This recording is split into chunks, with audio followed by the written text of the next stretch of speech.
You know, rapper Styles P from the Locks. Yeah. He owns Juice Bar.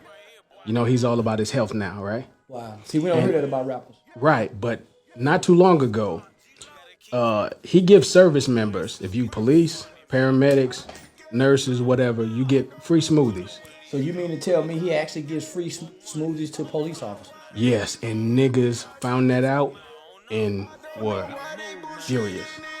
I want to say to those niggas, when we on the road, when we in the club, when we in some pussy, and that phone ring,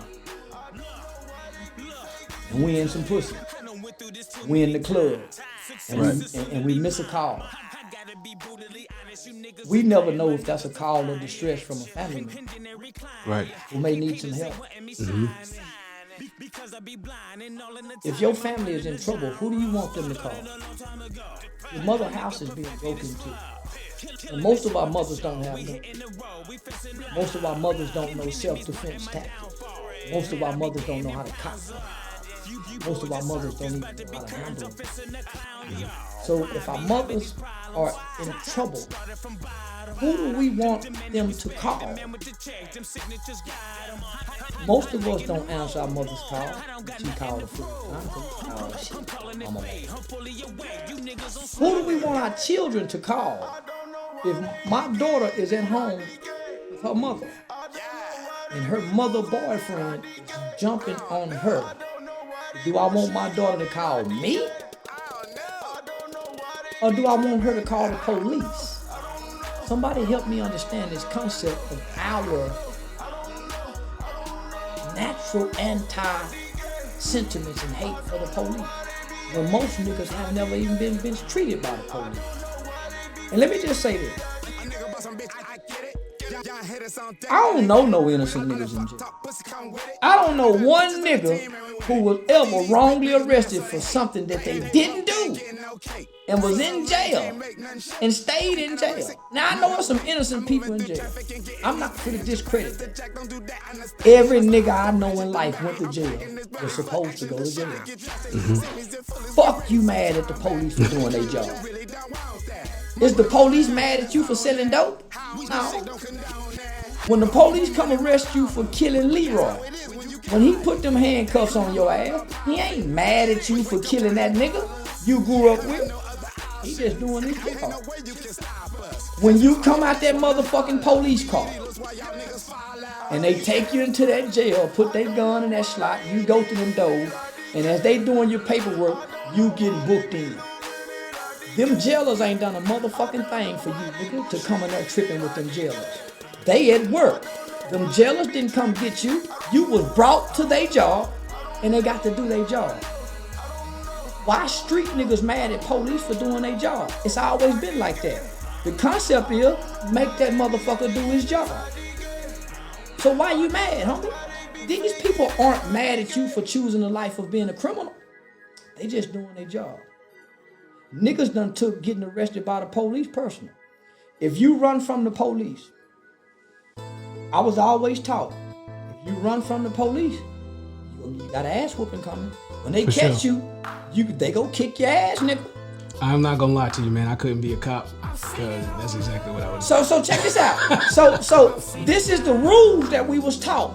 If you run from the police, they catch you, they kick your ass. Right. This is an unspoken rule between good guy and bad guy. Cop and robber. We played cops and robbers as a kid, right? For sure. Cowboys and Indians, right? So you cop, I'm robber. I run, you kick my ass. When did the robber start complaining about getting the ass kicked? This what came with running. Because in the process of me running, I threw my dope. Right. That dope was gonna give me a felony. In the process of me running, I threw my gun. Another felony. So when they finally catch me, I'm so far away from the shit I'm throwing, I'm willing to take this ass whooping because I don't want this time. It's a fair exchange. But these niggas All of us have come off mama's porch, homie. All of us have left out of our mother's house playing street with no street training. Right. We learning the rules as we go along. So when the police catch us, everybody looking at you saying, you know the rules. I don't know the rules. I just been out here trying to bleach street. And we expect our children and guys who wasn't raised in the streets to uphold the criminal code ethics of the streets when they was never even taught it in the beginning. Right. Most of us come from mothers' homes. Ain't nobody raised us to be street. The hood don't have no manual, give you no code, and no ethics, and no constitution to follow as a young person trying to go on this journey or endeavor into the criminal elements of our society. It ain't no training for that. You learn as you bump your head. And most niggas bump their head with some telly to soothe the pain.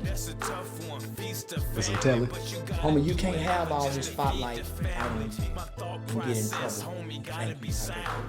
They go for 21 Savage, Gucci, T.I. You cannot have this motherfucking spotlight on you and all this influence of power, and you ain't gonna tell them white folks some information they want to know so you can stay out here with it. And we got you down bad. We got you down bad, nigga. You can go out there and talk tough to your fans. You don't talk like that to us when we close the door. And you go tell us what we need to know to get back out there to your fans, motherfucker. Or you disappear. What is it, Tip?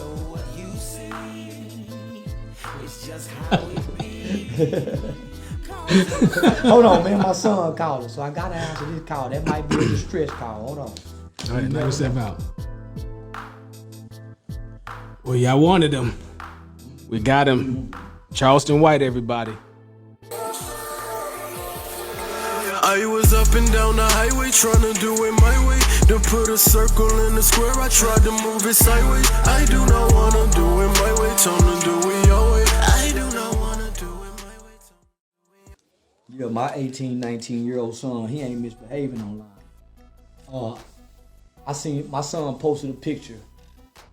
I've been indoctrinating my son for military ever since he was a kid. How old is he? He about to be 19. Okay. I've been brainwashing that nigga. You gotta go to the military. You gotta go to the military. Every man before me and my family went to the military. My dad was in the military. My grandfather, my uncle. I tried to go, but they wouldn't let me in with one eye. So I've been indoctrinating my son since he was a young kid. You gotta go to the military. I grew up believing that prison is what made you a man. Yeah, me too. I grew up literally believing, nigga, if you really want to be a man, you got to go to jail and prison and do street gangster shit. So while you on that, I just want to insert one thing. Go ahead. We talked about why this show is called Empty Man. Yeah. We all have the same walk. You know, we grew up poor. We grew up in the same hoods, you know, regardless of where you at, they all one in the same, right? Yeah. I was tricked out of my dreams by black men, older black men. I felt like I could not have a camaraderie with other black men unless I was committing crimes. Well, you can't, homie, because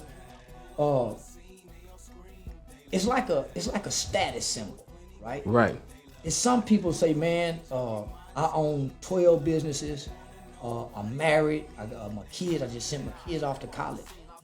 Well, in our arena, you got a nigga that can make you seem irrelevant or make your accomplishments, your successes, seem as if they can't compare to his 20 years in prison. Right. Our children will pick him because masculinity says you have to be able to make it in prison. Right. So first thing, if we was at the bar, I got my suit on with my white friends, and it's a nigga down there with his gang buddies. Our masculinity and our validity, what validates us as a man, will be challenged because he'll say, "Shit, you couldn't have made it in prison." Or check my paperwork. Google me. You couldn't have made it in prison. I Right. walked the yard. So we have this concept that our masculinity has to be tied to our ability to have gone through crime, have been raised poor. Oh, I got it out the mud. That's Right. nothing to be proud of. Yeah. Ain't nobody ever helped me. That ain't nothing to be proud of. I was out on my own when I was 15. That's nothing to be proud of. Well, wait a second. While you're on that point, then shouldn't we give King a pass? Because We don't Yes. give wrong behavior no pass. This is what my mother said. okay, Children have to be taught what's right. They automatically know how to do wrong. I'm not talking about just from the influence of his household. I'm talking about his environment. Nah. Because it's in our community, and I know this from my own family. He didn't relation- grow up poor. Right, but that they look down like you something weak. Like you less than because you didn't grow up dusty and broke. I would say that, but I have a 19-year-old son. You see what I'm saying? It's not like I don't have an 18, 19-year-old. Okay. We can't give pass to wrong. We correct wrong. Okay. We discipline wrong. We chasten wrong. Right is right and wrong is wrong. So this is what I tell young people like King. Whatever has happened to you in your life, it's not your fault. That's correct. Good or bad. That's correct. I not believe your that. fault. I believe that. You didn't ask to come here. You didn't ask to be born. You was born into a situation or circumstance in a environment. Mm-hmm. How you was raised and where you was raised pretty much shapes you and who you are. Mm-hmm. Not that you can't overcome it, but it shapes you and who you are and how you see the world. But check this out, little nigga. Once you understand right from wrong, it's on you. It ain't about what your mama did and what your mama didn't do. Once you know right from wrong, nigga, ain't no pass. I didn't get it until I was in my early 20s. Ain't no pass. You don't even feel get a pass with God because you know right from wrong. You know if you spit on somebody, that's wrong. true. You know if you disrespect an older person, that's wrong. You know right from wrong. It's an innate ability in you that says this is right and this is wrong. If not, you're a demonic sick person. And I don't see that. Children aren't born bad. No child is born bad. For sure. So you correct the behavior. There's consequences to all behavior. You can't mitigate the consequences. And that's what's been happening. We've been trying to mitigate the consequences. Okay, I get it. Okay, so King, he knows right from wrong. I knew right Yeah. from wrong, right? But here's the thing, homie. He's showing a consistent path of wrong choices. Sure. So we done seen him get into fights in the school. We done seen him pull guns in the bag. Yeah. We done seen him disrespect other grown folks in the Waffle House only for his parents and his father to come back publicly and reinforce that behavior. Man, my mama condemned me and my brother when we caught a murder case. My mama don't condone wrong. That's how I know not to. That's my guide to either God or morality. It's my parents and the things they respond to, huh? Yeah. Don't get out of line, the llama will pop. Yeah. And we don't do the beef, you know that grill high. Certified real boss, you know the drill. I tell my shooter bullseye, that's a kill shot. My hit or miss, we got the surrogate. Careful with the baby, yeah, I carry it. My collection is various cinema clips. I make a movie with the scary shit. Stay flipping, guaranteed to do the somersault. Trade aided, vacation, take the summer off. Religion had a heater on me. They really trying to buy time like the meter on me. Keep sleeping, hang your dreams on the floor. It's Valentine's for your girl. I let it sing through the door, stomach shot. Don't be mad, I was born to do this, bro. Y'all know what it is from the intro. Hot to the end by starring in